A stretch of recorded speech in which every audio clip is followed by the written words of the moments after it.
आप कंपनी पे क्लिक करेंगे। कंपनी क्लिक करने के बाद यहाँ पे अल्टर में जाएँगे और आप चेक करेंगे क्या इसके अंदर पासवर्ड एक्टिवेटेड है कि नहीं है।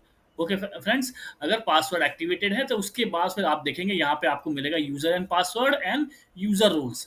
तो सबसे पहले आप यूजर रोल डिफाइन कर लीजिएगा। यूजर रोल डिफाइन नहीं भी किया हो तो भी आप यूजर एंड पासवर्ड में जाके आपके सामने लास्ट में देखिए, जैसे मैंने यहाँ पे आपको मेकर, अप्रूवल, मेकर मेकर ये लेवल्स है, उसमें ये सुनील है, राहुल है, अनु है, अनिल है, और लास्ट में मैंने ये 2 कॉलम ऐड कर रखे हैं, कस्टमाइज़ कर रखा है, जिसमें आप यूज़र वाइज़ आप क्या कर सकते हो, डिलीट, कैंसल का राइट्स दे सकते हो। अगर जिस यूज़र के सामने येस होगा, वो व्यक्ति, वो पर्सन उस वाउचर को डिलीट या कैंसल कर सकता है। जिसके सामने नो है, वो यूज़र वाउचर्स को ना तो कैंसल कर सकता है, ना ही डिलीट कर सकता है फ्रेंड्स। ओके, तो मैंने यहाँ पे कुछ सेटिंग्स कर दी हैं। किसी यूज़र से मैंने, जैसे अभी आपके सामने सुनील में मैंने इसको येस किया है और इसको कैंसल का भी और डिलीट दोनों का मैं एक बार आपके सामने येस करके दिखाता हूँ।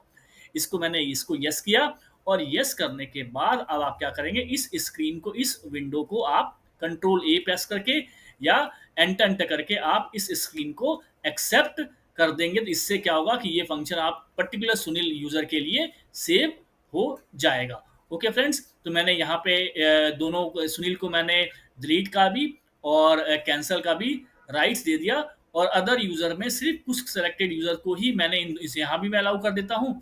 और फिर आगे चल के मैं हम पहले इस पे आगे इसको देखें किस तरीके से ये वर्क करेगा। ओके फ्रेंड्स, तो यहाँ मैंने एंटर एंटर करके इसको यूजर को मैंने अनु को नो किया एंड अनिल को मैंने, अनिल भी यूजर पे भी यहाँ पे मैंने नो कर रखा है। नाउ अब इसको क्लोज एक्सेप्ट करके और इसमें अब जाता हूँ टैली के अंदर, और अब मैं सुनील यूजर से लॉग इन करूंगा। यहाँ पे कंपनी पे क्लिक किया, कंपनी पे क्लिक करने के बाद या तो लॉग आउट कर जाइए या दोबारा से आप लॉग इन करिए। लॉग इन करने के बाद मैंने यहाँ पे चेंज किया और यहाँ पे सुनील यूजर टाइप करने के बाद फ्रेंड्स, अब मैं यहाँ पे आपको दिखाता हूँ। ये यूजर ना तो डिलीट कर सकता है, ना ही कैंसिल कर सकता है। बाहर स्क्रीन पे अगर मैंने इसको वाउचर को सेलेक्ट कर लिया तो भी देखिए, सर क्लिक करेंगे तो भी नहीं, अगर मैंने वाउचर ओपन किया तो भी यहाँ पे डिलीट और कैंसिल का बटन डिसेबल है।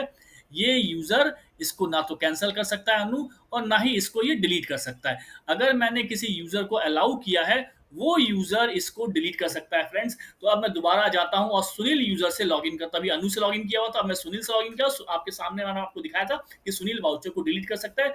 यहाँ मैंने सेलेक्ट किया और डिलीट का बटन प्रेस किया, देखिए डिलीट का विंडो यहाँ पे आपके सामने व्यू होने लग गया। और अगर आप वाउचर में भी जाएंगे तो वहां भी आपको डिलीट और कैंसिल का बटन दोनों हाईलाइट करेंगे फ्रेंड्स। तो यहाँ भी आप वाउचर के अंदर भी आपको वो ऑप्शन हाईलाइट करने लग गया। क्यों? क्योंकि मैंने सिक्योरिटी लेवल पे मैंने उस यूजर को कैंसल और डिलीट करने का परमिशन दिया हुआ फ्रेंड्स। तो इसी तरीके से आप यूजर वाइज कैंसल और डिलीट कंट्रोल कर सकते हैं।